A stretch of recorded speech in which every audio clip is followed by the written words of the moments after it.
Oke, Assalamualaikum warahmatullahi wabarakatuh. Kita dari TV Suwo, channel TV Suwo. Kita akan bertanya-tanya berkenaan dengan vaksinasi yang ada di Kecamatan Suwo yang baru mulai 2 hari ini. Ini kita ada tamu yang pertama, kita mendatangi dari Pak Kepala Puskesmas Tito Sutanto dan Dr. Ria dari Nusantara Sehat. Ini Pak Kapus, kita kan untuk mengangkat nama baik Suwo. Nah, kita akan mengenai tentang vaksinasi ini. Nah, siapa saja sih yang wajib divaksin untuk wilayah di Kecamatan Suwo? Baiklah, pada dasarnya semua masyarakat yang 18 tahun ke atas sampai 16 usia sudah bisa mendapatkan vaksinasi. Tapi pada saat ini sasaran kita itu pegawai pemerintah daerah yang kontak langsung terhadap masyarakat, itu yang lagi kita utamakan sekarang.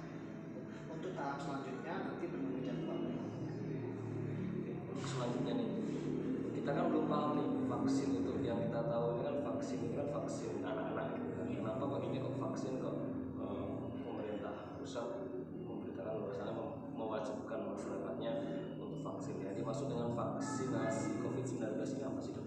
Ya, untuk vaksinasi COVID-19 ini seluruhnya sementara kita untuk memvaksin tiap warga-warga yang ada. Nah, itu vaksin tujuannya untuk membentuk kekebalan tubuh masyarakat. Jadi kita pilih sekarang ini karena namanya sementara ini untuk diceknya itu belum bisa ke anak-anak. Jadi yang divaksin itu untuk dewasa dulu. Karena target-target yang sementara yang bisa divaksin yang sudah diteliti itu cuma pasien-pasien yang di atas atau orang-orang yang di atas 18 tahun ke atas saja.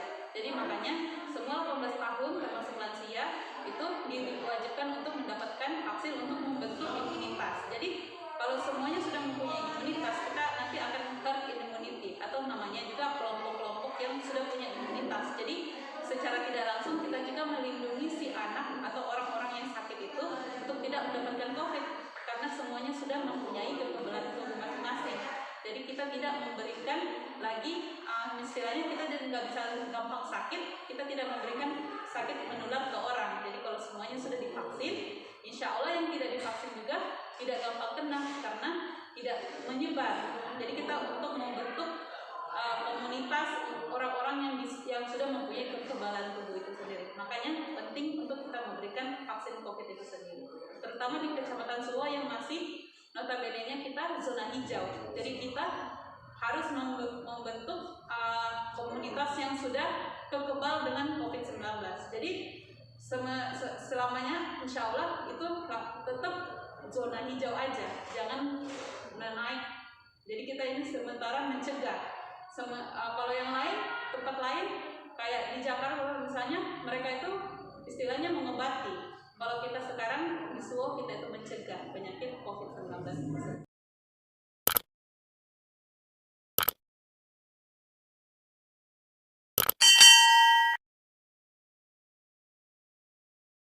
COVID itu memang sangat bahaya, tapi masalah yang kita dapat lihat sekarang ini, kita nggak tahu siapa yang akan bahaya karena COVID itu nggak semuanya akan turun menjadi gejala berat. Ada yang gejala ringan, ada yang nggak ada gejala. Tapi namanya tua muda ini karena penyakitnya baru, kita nggak tahu dia menyerangnya yang mana. Jadi karena itu kita tetap vaksin seluruh orang, walaupun kita nggak tahu siapa yang bakalan dapat gejala berat atau ringan. Nah itu bentuk pencegahan dari pemerintah sendiri untuk kita supaya membentuk herd immunity yang tadi saya bilang. Kembali ke kampus ini. Syarat untuk mendapatkan vaksinasi masyarakat. Syarat untuk mendapatkan vaksin salah satunya masyarakat yang sudah berusia 18 tahun ke atas dan dia baiknya sudah terdaftar sebagai penerima vaksin. Sudah terdaftar. Nah, untuk terdaftarnya itu gimana? Terdaftarnya itu biasanya mereka sudah dibentuk oleh masing-masing kayak pekon, dari pekon terdaftar sendiri untuk yang masyarakat nanti gitu. Terus yang untuk Pokdali dia mempunyai kelompok sendiri yang sudah terdaftar gitu. Kalau untuk di Kecamatan Suwo secara menyeluruh ini sudah berapa banyak yang vaksin, kurang lebih tenaga kesehatan itu sudah 61 semua sudah tervaksin. Terus untuk tingkat kecamatan itu ada 6 pegawai kecamatan, dan untuk kelompok daris dan pedagang pasar dan pedagang minimarket itu ada 49. Untuk guru saat ini kita sudah menyuntik 41 vaksin COVID-19 itu, dan untuk tokoh agama kita sudah 12, dan untuk atlet kita sudah 3. Kalau untuk diberikan secara keseluruhan, ini kapan kita mendapatkan vaksinasi? Untuk mendapatkan vaksinasi keseluruhan untuk masyarakat, kita menunggu jadwal yang nanti kita diberikan oleh Dinas Kesehatan. Ya, seperti tadi yang disampaikan oleh Dr. Dia, bahwasannya membuat suatu community ataupun komunitas yang situ herd immunity. Nah, yang dimaksud herd immunity itu apakah satu orang itu mengayomi beberapa orang, atau semua orang itu membuat komunitas yang semuanya itu vaksin? Terus seperti apa? Gini, kita itu seperti yang saya bilang, sebenarnya COVID itu terkena bukan cuma orang dewasa saja, dari bayi sampai ke lansia semuanya kena. Tapi untuk membentuk herd community itu kita harus berpatokan sama hasil-hasil yang sudah dilakukan oleh ilmiah-ilmiah yang sudah dilakukan. Jadi semua yang baru orang volunteer yang volunteer semua itu baru di atas 18 tahun ke atas saja, belum ada kita cek ke anak-anak karena belum bisa trialnya. Nah, yang sudah trial itu cuma 18 tahun ke atas. Tapi sebenarnya target kita itu seluruh dunia semuanya dari bayi sampai dewasa itu divaksin. Cuma kita menunggu saja kalau sudah ada istilahnya dari BPOM atau dari pemerintah kita bilang semua jenis umur, semua yang bisa divaksin itu bisa. Nah, jadi kita sementara ini menggunakan jenis yang ada dulu. Herd immunity yang saya bilang itu, maksudnya saya selama itu orang-orang yang divaksin itu sudah membentuk kekebalan, yang belum divaksin itu menjadi juga tidak gampang terkena karena sudah tercampur nih istilahnya. Misalnya yang kena itu yang kemarin-kemarin yang belum divaksin semuanya kan rentan karena saling memberikan satu sama lain virusnya. Tapi kalau sudah ada yang punya, jadi misalnya tetangga sini nggak bakalan terkena, yang ke sebelahnya juga enggak, walaupun udah keluar dari misalnya dari zona suwo, tapi yang sudah tervaksin nggak membawa lagi ke sini karena sudah mempunyai kekebalan tubuh. Itu maksudnya saya. Jadi kita tuh secara tidak langsung kita juga memberikan perlindungan kepada masyarakat yang tidak bisa divaksin seperti anak-anak kecil dan orang-orang yang punya penyakit-penyakit yang tidak bisa divaksin. Gitu. Ya, kawan-kawan, intinya adalah kita membentuk herd immunity. Satu, untuk menjaga lingkungan, yang kedua juga untuk menjaga keluarga dan menjaga seluruh masyarakat yang ada di sekitar kita. Oke, kembali lagi ke ini kan, ketika kita sudah divaksin nih, ada beberapa informasi, entah ini benar atau tidak, katanya ketika sudah diimunisasi COVID-19 nggak bakal kena nih. Nah itu. Oh gitu. Sebenarnya untuk kita lihat ya, jenis-jenis vaksin ini banyak ya. Ada yang sementara beredar di Indonesia, ke masyarakat itu kita ambilnya dari Sinovac.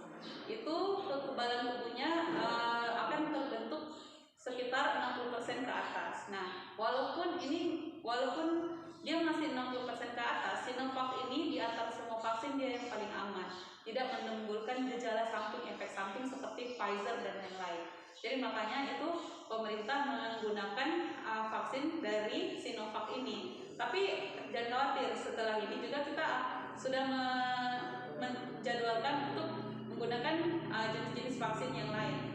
Maksud saya di sini untuk vaksin itu sendiri kita itu akan memberikan kekebalan tubuh, tapi semua tergantung orang. Namanya juga orang, ada juga yang divaksin, ada yang tidak membentuk kekebalan tubuh, ada yang membentuk. Jadi seperti Sinovac ini dia 60% hampir semuanya, tapi kalau di Brazil hasil risetnya 80%. Jadi tergantung sebenarnya kekebalan tubuh orang itu apakah terbentuk atau enggak. Itu masalah secara ilmiah lagi. Tapi maksud saya untuk mencegah, nanti kita semuanya, kita kan nggak tahu yang mana akan coba-coba mencoba untuk tidak divaksin, mending kita vaksin semuanya dengan harapan semua kita yang divaksin itu mendapatkan kekebalan tubuh. Walaupun nanti ada yang COVID atau yang enggak, nanti itu tergantung nanti kekebalan tubuh masing-masing. Yang penting jumlahnya itu lebih dari 50% untuk lewat clinical trial yang saya sebutkan tadi. Nah, itu hampir 60% sudah tercapai kan sasarannya. Malah di Brazil itu 80% untuk Sinovac. Terakhir Pak Agus, apa harapan Bapak ketika masyarakat ini sudah sebagian kecil ini sudah tervaksin? Untuk harapan kedepannya seperti apa? Harapannya sebagian kecil masyarakat ini sudah tervaksin, yaitu salah satunya masyarakat membagikan informasi yang akurat terkait dengan vaksin ini, bahwa vaksin itu tidak menakutkan, tidak membahayakan. Vaksin itu untuk pencegahan sifatnya. Artinya monggo mari semua masyarakat kita siap untuk divaksin untuk COVID-19. Statement terakhir Dokter. Saya berharap semua masyarakat seluruh itu menerima vaksin dan juga tidak menolaknya. Walaupun ada beberapa nanti yang tidak bisa divaksin karena beberapa hal seperti ada penyakit bawaan atau semacamnya yang tidak bisa divaksin. Saya berharap 90% semua masyarakat Suwo mendapatkan vaksin, lebih dari 90% malah 100%-nya saya berharapnya, agar semua kita bisa saling menjaga satu sama lain.